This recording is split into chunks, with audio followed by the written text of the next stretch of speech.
ঈশ্বর গুরু শরণম। বিষয় নিয়ে এসেছি আমি জড় ভাবে।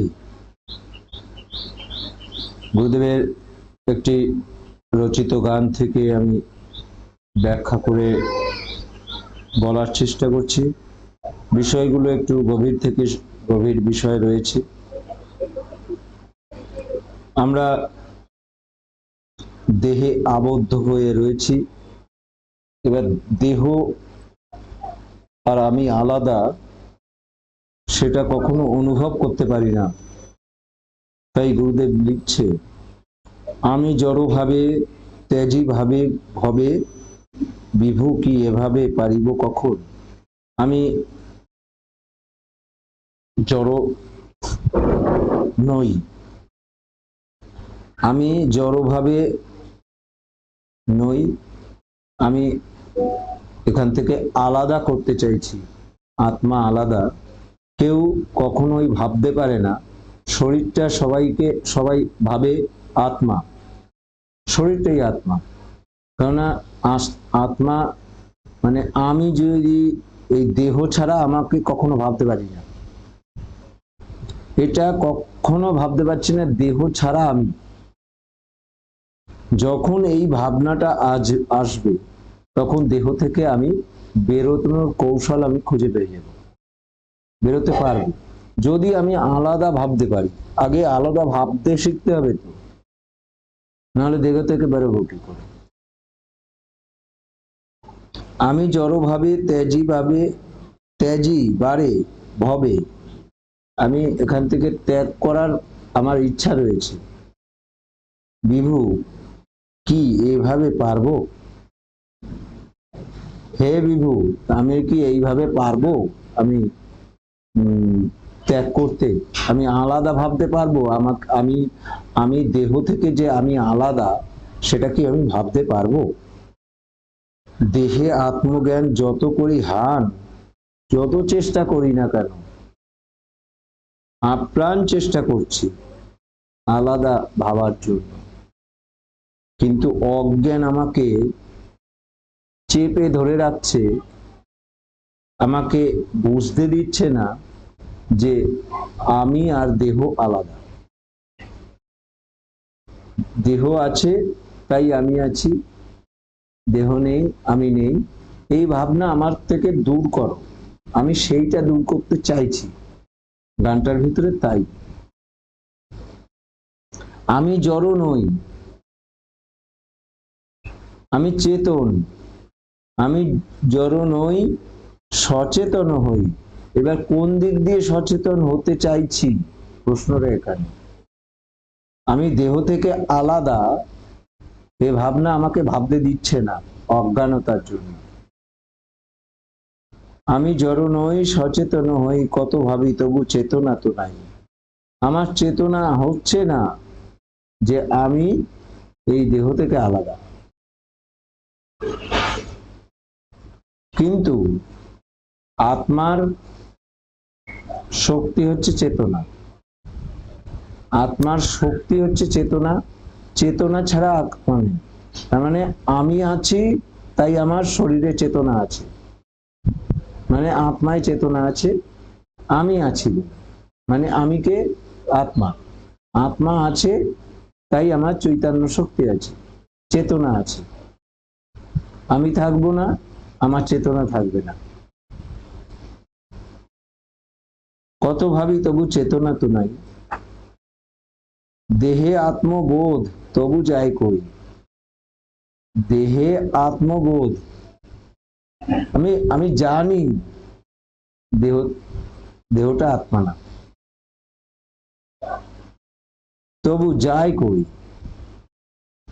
তবু আমি জানি দেহ আলাদা, আত্মা আলাদা, কিন্তু যাচ্ছে না, সরাতে পারছি না। দেহ থেকে আত্মা সরাও তো তুমি পারবে? তোমার কিছুতেই তুমি শুনলে যে হ্যাঁ দেহ আত্মা আলাদা, তুমি সেটা জানো অবশ্যই। এই দেহ থেকে আত্মা বেরিয়ে গেলে ওই দেহটা পড়ে থাকে, এটাও জানো, কিন্তু অনুভব করতে পারছো না। তুমি আলাদা করতে পারছো না, দেহ আর আত্মা আলাদা। এটা কি তুমি অনুভব করতে পারবে? দেহ আত্মা, দেহ আত্মা নয়, এবং দেহ আর আত্মা আলাদা, এটা তুমি অনুভব করতে পারবে? পারবে না। আমি জড় নই, সচেতন হই, কত ভাবি তবু চেতনা তো নাই। দেহে আত্মবোধ, দেহের ভিতরে আত্মবোধ আমার, আমি আছি, তবু যাই করি। আমি বুঝতে পারছি আমি আছি এই দেহের ভিতরে, কিন্তু যাই করি। আবার তো হয়ে যায়, চলে আসছি তো, যে আমি সচেতন, মানে সচেতন মানে আমি জীবিত, কিন্তু আমি আলাদা করতে পারছি না। আমি সচেতন, আমি জীবিত, এটা বুঝতেও পারছি, কিন্তু আলাদা করতে পারছি না। এই আলাদা করাটা নিয়েই এই গানটা। দেহে আত্মবোধ তবু যাই কই, কৃপা করো দাসে প্রকাশই রাখুন। আমাকে এটা প্রকাশ করো, তুমি প্রকাশ করো, যাতে আমি এটা শক্তি পাই এবং আলাদা হতে পারি।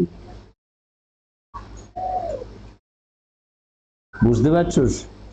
আমি যখন আলাদা হব তখন আমি আকার থাকবো না। আমি আকারে আছি বলে আমি নিরাকার ধারণ করতে পারছি না।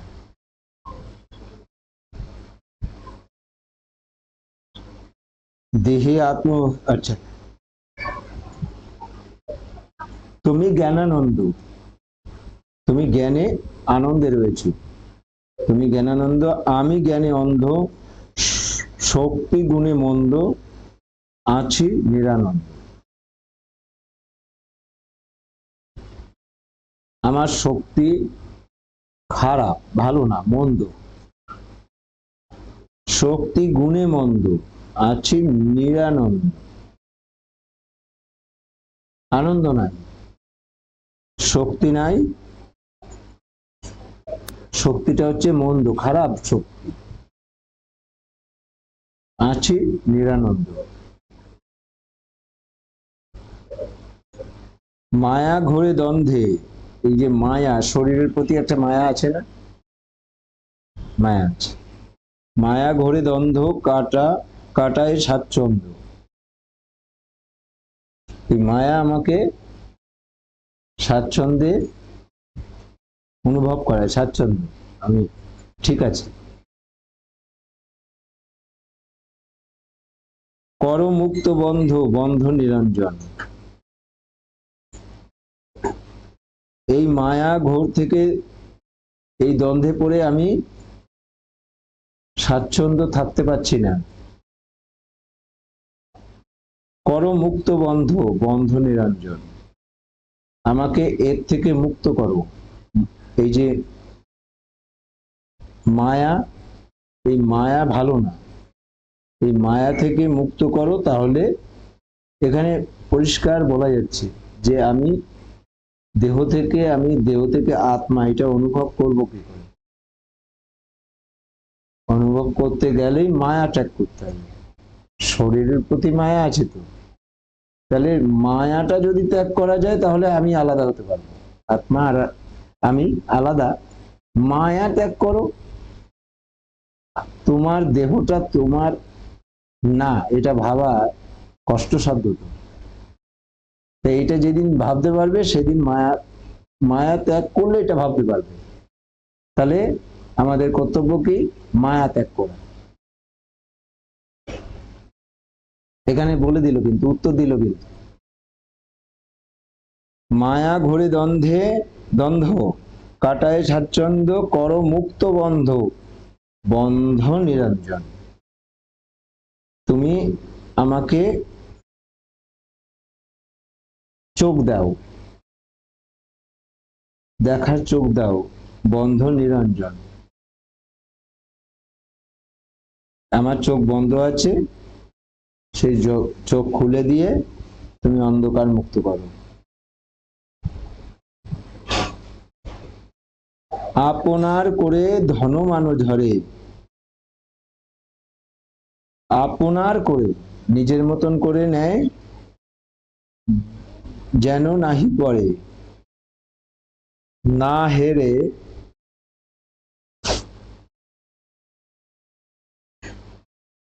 না হেরে তোমারে ওহে সনাতন। কি বলছে?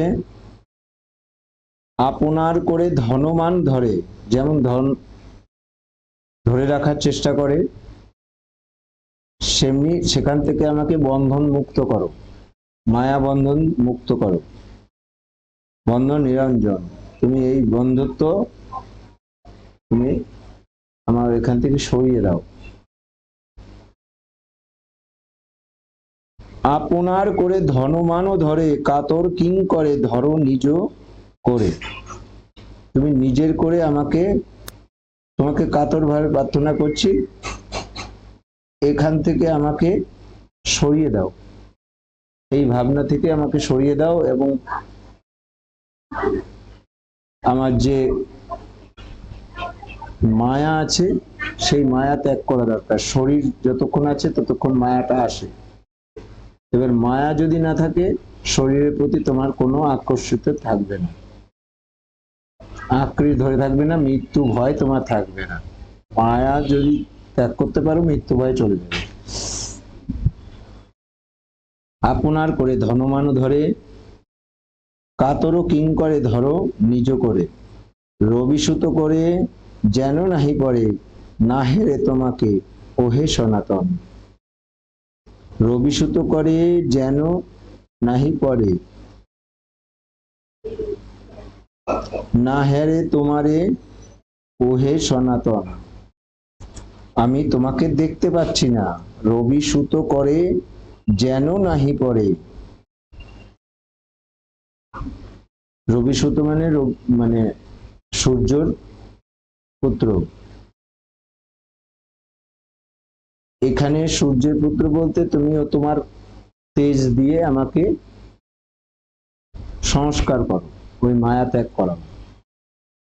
রবিসুত করে যেন নাহি পড়ে, না হেরে তোমাকে তোমারে ওহে সনাতন। আমি যাতে এগুলো না দেখতে পারি।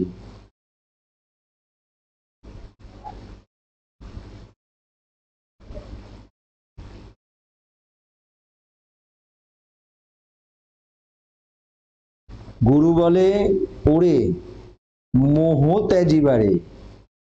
তাহলে গুরু বলছে মোহ ত্যাগ করতে গেলে এই শরীর বহু অনির্বাণ, শরীরে বহ অনির্বাণ, তার মানে বহন করে রয়েছে কি? মোহ। পাদ অরবিন্দে গুরু আনন্দে পুজো তিন সন্ধে। তার মানে গুরুর চরণ আশ্রয় করো, এবং গুরুর আনন্দে তুমি তিনবার, তুমি যদি গুরু পূজা করতে পারো তাহলে এই মোহ ত্যাগ হবে। তখন দেহ আর আত্মা আলাদা করতে তোমার চেতনা আসবে। তুমি যতই চেতনা করার চেষ্টা করো না কেন, চেতনা বাড়ানোর চেষ্টা করো না, কিছুতেই চেতনা আসবে না। তুমি দেহ আর আত্মা তুমি আলাদা করতে পারছো না। তার জন্য তিনবার গুরু ভক্তি অর্জন করতে হবে, গুরু পূজা করতে হবে, তাহলে এই মোহ দূর হবে। না পাইলে সারে পাবে সারাত সারে, অসার সংসার বিনা ক্রম হারে। তাহলে অসার যেগুলো, অসার কি দেহ, আর সার কি গুণ আত্মা, এগুলো দেখার শক্তি কখন হবে? যখন মোহ দূর হবে। তিনবার গুরু পুজো করলে মোহ দূর হয়।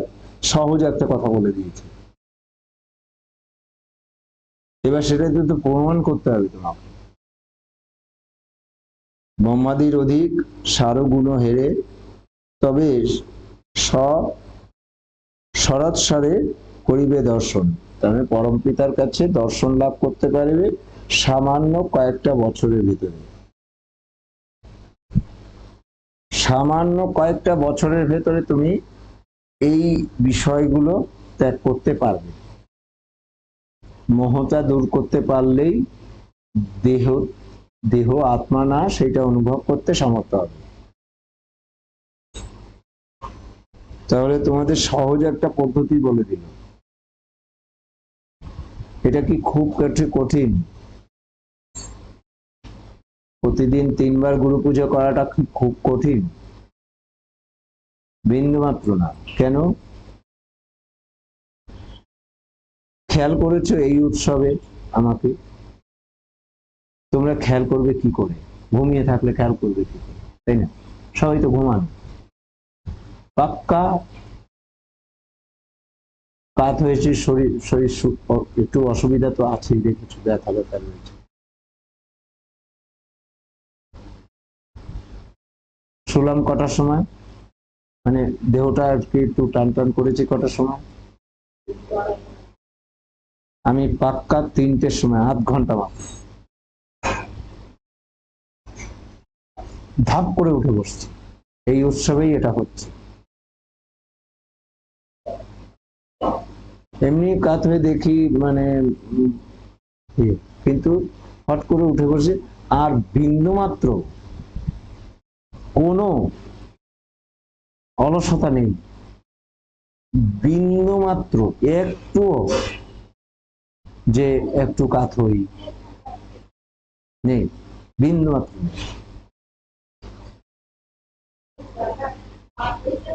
তার আগে দুদিন 4টের সময় উঠে খবর শুনেছি, প্রসাদের সঙ্গে কথা বললাম।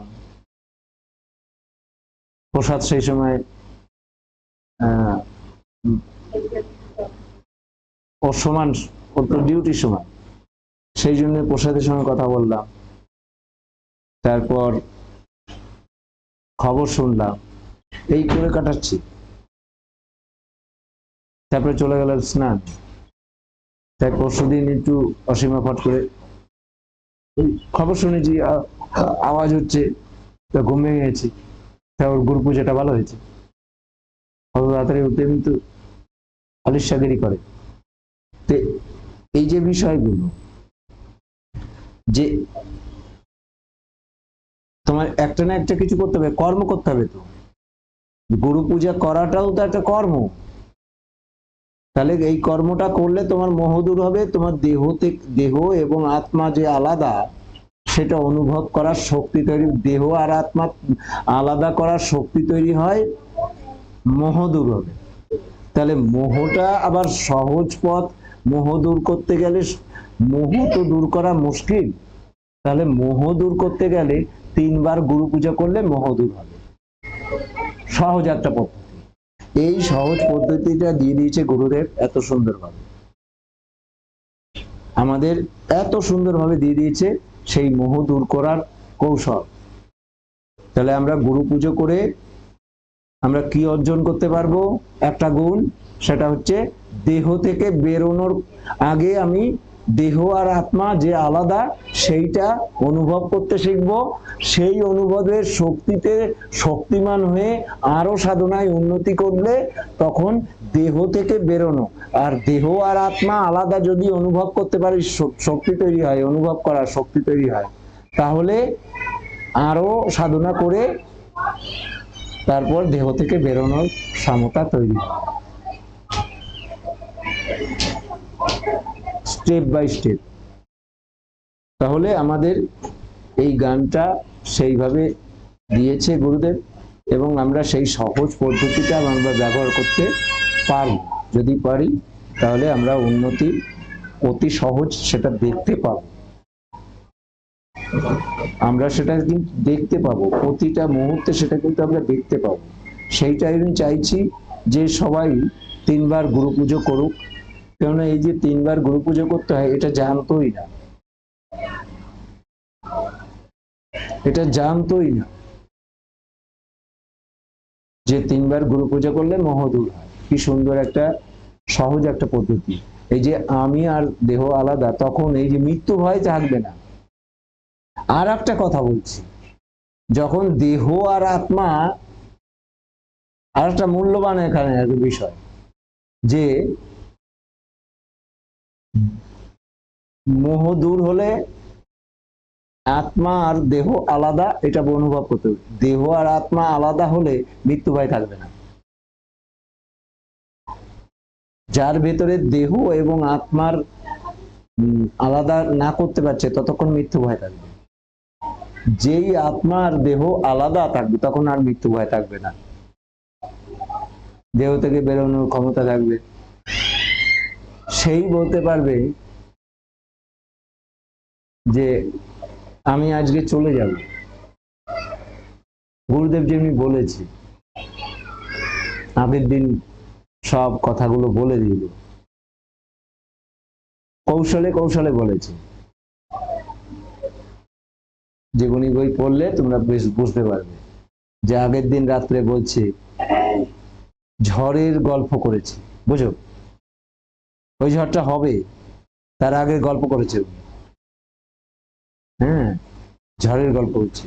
তারপরে আর একটা জিনিস বলি, একটা প্রিয় মানুষকে যদি নিয়ে যায়, এসব গল্প করেছে ওই রাত্রে। তাহলে তোমাদের কর্তব্য কি? এইসব গল্প করেছে ওই রাত্রে। তারপরে গান করতে বলেছে, হেরময় দয়াময় গানটা করো। তারপর পাণ্ডুলিপি দিয়েছে মহাত্মা নিবারণকে, পাণ্ডুলিপি দিয়ে বলছে যে তুমি এগুলো একটু রেখে আসো। তা পাণ্ডুলিপিটা গিয়ে আবার ট্রাঙ্কে রেখে এসছে, ট্রাঙ্কের উপরে। তখন বলছে তুমি কি ঠিক মতো রেখেছো? বলছে আমি রেখে এসেছি উপরে ট্রাঙ্কে। বলি কি সর্বনাশ, তুমি যাও, ওটা হারাইলে আর পাবে না। তাহলে তিনি জানতেন ওটা হারিয়ে যেত, ওই ঝড়ে সমস্ত কিছু নষ্ট হয়ে যেত। উনি ঝড়ের গল্প করেছেন আগে, ডাইরেক্ট তো বললে ভয় পাবে তো সবাই, যে আমি কালকে আমি চলে যাব, এরকম ভাবে তো বলেনি। কালকে আমি পরলোকগত হব, এটা তো বলেনি, ওইভাবে বলেনি। সুকৌশলে উনি ওইভাবে জানিয়েছে। ঝড়ের গল্প করেছে, একটা মানুষ প্রিয় মানুষকে নিয়ে যাবে, এটার গল্প করেছে। তারপর ওই আর একটা ইঙ্গিত যে তুমি কি করেছো, ওখানে রাখলে ওটা হারিয়ে যাবে, আর পাবে না। সত্যি তো আর পেত না। পরে সেটা সকালবেলা যখন ঝড়ে ঝড়ে বাড়ি ভেঙে পড়ে গুরুদেব চাপা পড়ে রয়েছে,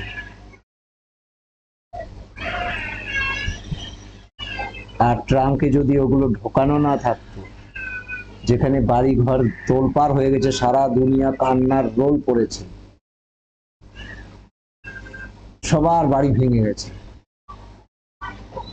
পুড়িয়ে ফুরিয়ে নিয়ে গেছে, বিভৎসভাবে প্রচুর লোকের কান্না, মৃত্যুর কান্না।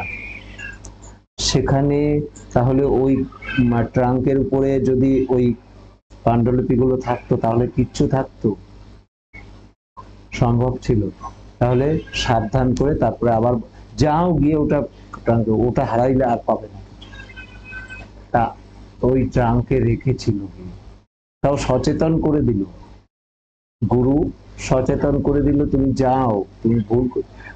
গুরুদেব বুঝতে পেরেছে যে নিবারণ ঠিক মতন রাখেনি, আর ওটা হারিয়ে যেত।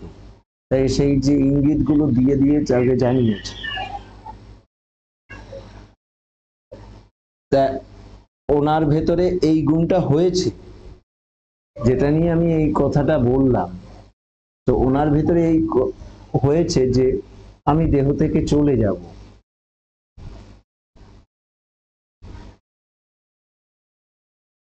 তাহলে তার এই জ্ঞানটা হয়েছে, তাহলে মৃত্যু ভয় তার নেই। ওই জন্য স্বাভাবিকভাবে সবার সঙ্গে কথা বলেছে ওই দিন, আগের দিন। তো এইগুলো উন্নত অবস্থার গুণগুলো বোঝা যাবে। তা এগুলো খুব দূর থেকে সম্ভব বোঝা। মহাত্মা নিবারণ যতটা সেই সময় ছিলেন, সেই রাত্রে যারা যারা ছিলেন তারা কিছুটা অনুভব করতে পারবে। সম্মুখে না থাকলে অনুভব করা যায় না এইগুলো। চোখ দরকার বলে আমি সমাপ্ত করলাম।